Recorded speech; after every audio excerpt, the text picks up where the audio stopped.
ശബരിമല സ്വർണ്ണക്കൊള്ളക്കേസിൽ മുൻ ദേവസ്വം മന്ത്രി കടകംപള്ളി സുരേന്ദ്രനും ഇപ്പോൾ ജാമ്യത്തിൽ പുറത്തിറങ്ങിയ മുരാരി ബാബുവും ഇഡിയുടെ കസ്റ്റഡിയിൽ പെടും എന്ന സൂചനയാണ് ഇപ്പോൾ പുറത്തു വരുന്നത്.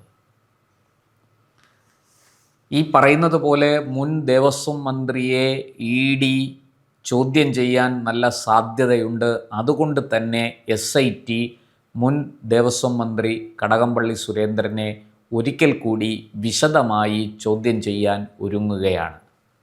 മാത്രമല്ല, ഈ പത്മകുമാർ, മുൻ ദേവസ്വം പ്രസിഡന്റ് പത്മകുമാറിൻ്റെ മൊഴി വളരെ കൃത്യമായി SIT രേഖപ്പെടുത്തിയിരുന്നു. അതിപ്പോൾ ഇഡിയുടെ കൈവശം ലഭിച്ചിട്ടുണ്ട്. അതായത് സർക്കാരിൽ നിന്ന് ശക്തമായ സമ്മർദ്ദം ഉണ്ടായതിനെ തുടർന്നാണ് താൻ ഈ സ്വർണ്ണപ്പാളികൾ അറ്റകുറ്റപ്പണിക്കായിട്ട് ഉണ്ണികൃഷ്ണൻ പോറ്റിയെ ഏൽപ്പിച്ചത്, അല്ലെങ്കിൽ പോറ്റിയുടെ കൈവശം കൊടുത്തുവിട്ടത് എന്ന മൊഴിയാണ് പത്മകുമാർ നൽകിയിരിക്കുന്നത്. ആ മൊഴിയിൽ അദ്ദേഹത്തോടൊപ്പം KP ശങ്കരദാസും വിജയകുമാറും ഉറച്ചു നിൽക്കുകയാണ്.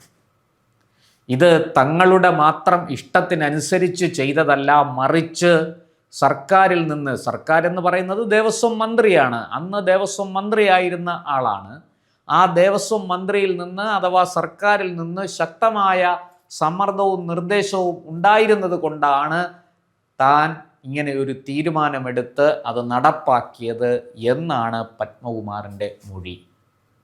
ഈ മൊഴി കടകംപള്ളി സുരേന്ദ്രനെ സംബന്ധിച്ചിടത്തോളം ഒരു വലിയ കുരുക്കാണ്. നമുക്കറിയാം, ഹൈക്കോടതി നേരത്തെ ഈ കേസിൽ എന്തുകൊണ്ട് KP ശങ്കരദാസിൻ്റെ അറസ്റ്റ് വൈകുന്നു എന്ന് ചോദിച്ച് അതിരൂക്ഷമായ വിമർശനമാണ് SITക്ക് നേരെ നടത്തിയത്. പ്രത്യേകിച്ചും ജസ്റ്റിസ് ബദറുദ്ദീൻ അദ്ദേഹത്തിൻ്റെ നിരീക്ഷണങ്ങളും നിർദ്ദേശങ്ങളും പറഞ്ഞതുപോലെ KP ശങ്കരദാസിന് വലിയ വെല്ലുവിളിയായി മാറി. ശങ്കർദാസിനെ അറസ്റ്റ് ചെയ്ത് ഇപ്പോഴിതാ മെഡിക്കൽ ബോർഡിൻ്റെ പരിശോധനയ്ക്ക് ശേഷം ജയിലിലേക്ക് മാറ്റിയിരിക്കുകയാണ്. ഈ കേസ് ആരംഭിച്ചപ്പോൾ മുതൽ പക്ഷാഘാതം മൂലം ചികിത്സയിലാണ്. താൻ ആരോഗ്യപരമായി വളരെയധികം വെല്ലുവിളികൾ നേരിടുന്നുണ്ട്, ആരോഗ്യം വളരെ ദുർബലമാണ്, അതുകൊണ്ട് തനിക്ക് മുൻകൂർ ജാമ്യം വേണം എന്ന് ആവശ്യപ്പെട്ട് അദ്ദേഹം കീഴ്ക്കോടതി മുതൽ പരമോന്നത നീതിപീഠം വരെ കയറിയിറങ്ങി.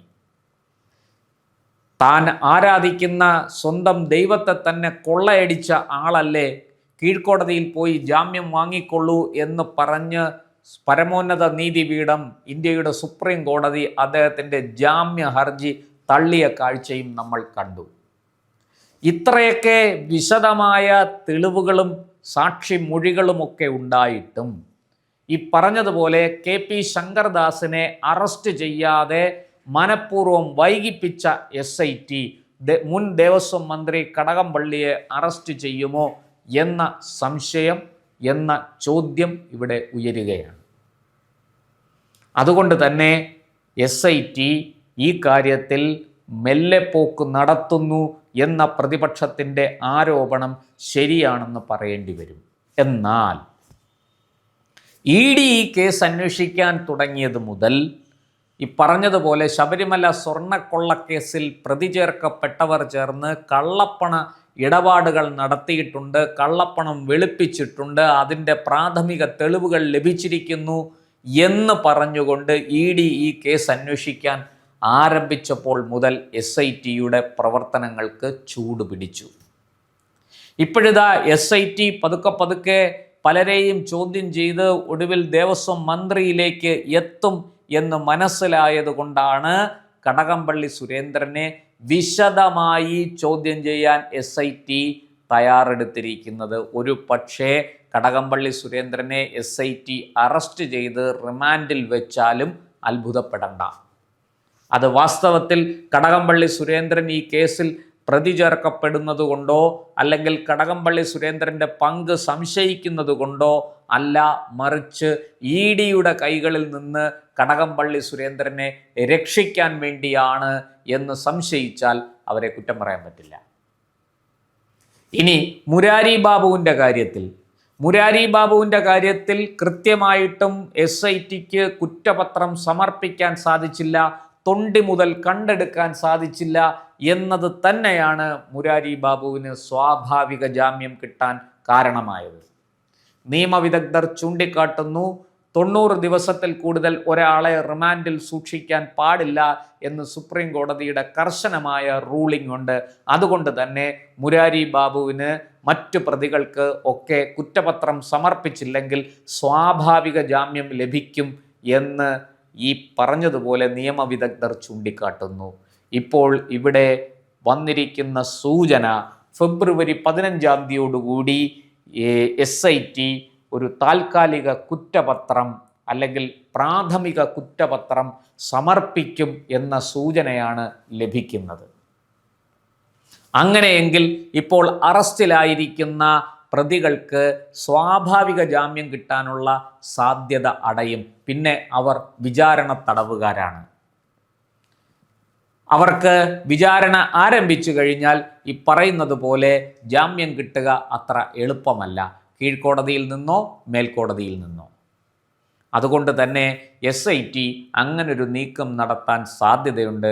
കാരണം ഈ പ്രതികളെല്ലാവരും EDയുടെ കസ്റ്റഡിയിൽ പെട്ടാൽ അത് വലിയ വെല്ലുവിളിയാണ്. സംസ്ഥാന സർക്കാരിന് അത് വലിയ പ്രശ്നങ്ങൾ സൃഷ്ടിക്കും, പ്രതിസന്ധികൾ സൃഷ്ടിക്കും എന്ന് പച്ചവെള്ളം കുടിക്കുന്ന ആൾക്കാർക്കൊക്കെ മനസ്സിലായി. അതുമാത്രമല്ല, തെരഞ്ഞെടുപ്പ് പടിവാതിൽക്കൽ നിൽക്കുകയാണ്. തദ്ദേശ തെരഞ്ഞെടുപ്പിലേറ്റ തിരിച്ചടി LDFനെ സംബന്ധിച്ചിടത്തോളം വളരെ കൃത്യമായിട്ട് അവർക്ക് മനസ്സിലായി. ശബരിമല സ്വർണ്ണക്കൊള്ള കേസ് അതിന് ഒരു കാരണമായി എന്ന് തന്നെ അവർ തിരിച്ചറിയുന്നു. അതുകൊണ്ടാണ് ഇപ്പോൾ ഗൃഹസന്ദർശനം നടത്തുന്ന CPM നേതാക്കൾ വീടുകളിൽ ചെന്ന് ശബരിമല സ്വർണ്ണക്കൊള്ളയെക്കുറിച്ച് ആൾക്കാർ പറയുന്നത് മുഴുവനും കേട്ടുകൊണ്ട്, അവരുടെ കുറ്റപ്പെടുത്തലുകൾ, അവരുടെ ശകാരം ഒക്കെ കേട്ടുകൊണ്ട് കയ്യും കെട്ടി മിണ്ടാതെ നിന്ന് അത് ഏറ്റുവാങ്ങി ജനങ്ങളുടെ ആ ഒരു വികാരത്തിൻ്റെ ശക്തി കുറയ്ക്കാൻ ശ്രമിക്കുന്നത് അതുകൊണ്ടുകൂടിയാണ്. അല്ലാതെ ഗൃഹസന്ദർശനത്തിന് പോയി നാട്ടുകാരുടെ വായിലിരിക്കുന്നത് കേൾക്കലല്ല, മറിച്ച് അങ്ങനെ കേൾക്കുന്നതിലൂടെ ഈ ശബരിമല സ്വർണ്ണക്കൊള്ള കേസിന് ജനങ്ങൾക്കുണ്ടായിരിക്കുന്ന അതൃപ്തി, അല്ലെങ്കിൽ ജനങ്ങൾക്കുണ്ടായിരിക്കുന്ന ആ ദേഷ്യം, ആ എതിർവികാരം, അതിൻ്റെ ശക്തി കുറയ്ക്കുക, അതൊന്ന് തണുപ്പിക്കുക എന്നുള്ളതാണ് അവരുടെ ലക്ഷ്യം. പക്ഷേ ഇതുകൊണ്ടൊന്നും കാര്യങ്ങൾ അവസാനിക്കുന്നില്ല. ഇപ്പോഴിതാ സ്വാഭാവിക ജാമ്യം നേടി പുറത്തിറങ്ങിയിരിക്കുന്ന മുരാരി ബാബുവിനെ ED ചോദ്യം ചെയ്യാൻ പോവുകയാണ് എന്ന സൂചനകളാണ് ലഭിക്കുന്നത്. സമൻസ് അയച്ച് വിളിച്ചു വരുത്തി അടുത്ത ആഴ്ച തന്നെ, ഈ പറഞ്ഞതുപോലെ ഈ ആഴ്ച തന്നെ, ഈ വരുന്ന ദിവസങ്ങളിൽ, അടുത്ത ആഴ്ചയിലേക്ക് പോകില്ല, ഈ വരുന്ന ദിവസങ്ങളിൽ തന്നെ മുരാരി ബാബുവിനെ വിളിച്ചു വരുത്തി ED ചോദ്യം ചെയ്യും. ഒരു പക്ഷേ ഈ ആഴ്ച അവസാനമോ അടുത്ത ആഴ്ച ആദ്യമോ മുരാരി ബാബു വീണ്ടും EDയുടെ അറസ്റ്റിൽ ആകും എന്ന് ഈ ഇതുവരെയുള്ള സംഭവങ്ങൾ പരിശോധിച്ചാൽ നമുക്ക് മനസ്സിലാകും. വളരെ കൃത്യമായിട്ട് ED കാര്യങ്ങൾ പരിശോധിച്ച് 21 കേന്ദ്രങ്ങളിൽ റെയ്ഡ് നടത്തി. അവിടെ നിന്ന് ലഭിച്ച രേഖകൾ പരിശോധിച്ചു കൊണ്ടിരിക്കുകയാണ്. ആ രേഖകളുടെ അടിസ്ഥാനത്തിലാണ് ഇനി മുന്നോട്ടുള്ള പോക്ക്. ഇവിടെ ഈ പറഞ്ഞതുപോലെ ചോദ്യം ചെയ്യേണ്ടവരുടെ ലിസ്റ്റ് തയ്യാറാക്കി, അവരോട് ചോദിക്കേണ്ട ചോദ്യങ്ങളുടെ പട്ടികയുണ്ടാക്കി ഈ കേസിൽ മുന്നോട്ട് പോകാനാണ് ED ഒരുങ്ങുന്നത്. അങ്ങനെ വരുമ്പോൾ മുരാരി ബാബുവും പത്മകുമാറും ഉണ്ണികൃഷ്ണൻ പോറ്റിയും വാസുവും KP ശങ്കരദാസും വിജയകുമാറും തന്ത്രി കണ്ഠരര് രാജീവരും മാത്രമല്ല, ദേവസ്വം വകുപ്പിൻ്റെ മന്ത്രിമാരായിരുന്ന കടകംപള്ളി സുരേന്ദ്രനും അതുപോലെ തന്നെ ഇപ്പോൾ നിലവിൽ മന്ത്രിയായിരിക്കുന്ന വാസവനും ഒക്കെ ചോദ്യം ചെയ്യപ്പെടേണ്ടവരുടെ പട്ടികയിൽ കടന്നുകൂടും എന്ന് വ്യക്തമാണ്. മുൻ ദേവസ്വം പ്രസിഡന്റുമാർ, പത്മകുമാർ ഇപ്പോൾ റിമാൻഡിലാണ്, PS പ്രശാന്ത് ഏത് നിമിഷവും SITയുടെ കസ്റ്റഡിയിൽ പെടാം എന്നതാണ് അവസ്ഥ. കോടതിയലക്ഷ്യം അടക്കമുള്ള ഗുരുതരമായ കുറ്റങ്ങളാണ് അദ്ദേഹത്തിന് മേൽ ചുമത്തപ്പെടാൻ പോകുന്നത് എന്നും വ്യക്തമാണ്. അപ്പോൾ ഇ ഡിയുടെ വരവ് വലിയ വെല്ലുവിളി ഉയർത്തുന്നു. അങ്ങനെ ഇ ഡിയുടെ കസ്റ്റഡിയിൽ പെടാതെ കടകംപള്ളി സുരേന്ദ്രനെയും മറ്റുള്ളവരെയും സംരക്ഷിച്ചേ മതിയാവുകയുള്ളൂ സംസ്ഥാന സർക്കാരിന്. അതുകൊണ്ട് തന്നെ ഒരു പക്ഷേ SITയുടെ നിയന്ത്രണത്തിൽ അവരെ കൊണ്ടുവരിക, അവരെ ചോദ്യം ചെയ്യുക, കസ്റ്റഡിയിൽ പോലും എടുക്കാനുള്ള സാധ്യത, അറസ്റ്റ് ചെയ്യപ്പെടാനുള്ള സാധ്യത അവിടെയുണ്ട്. അത് തള്ളിക്കളയാൻ കഴിയില്ല. ഇ ഡി വന്നതോടുകൂടി കേസ് ചൂടുപിടിച്ചിരിക്കുകയാണ്. SITയുടെ മുന്നിൽ മറ്റ് പോംവഴികളൊന്നുമില്ല, പഴുതുകളൊന്നുമില്ല ഇവരെ രക്ഷിക്കാൻ എന്ന് വ്യക്തമാണ്.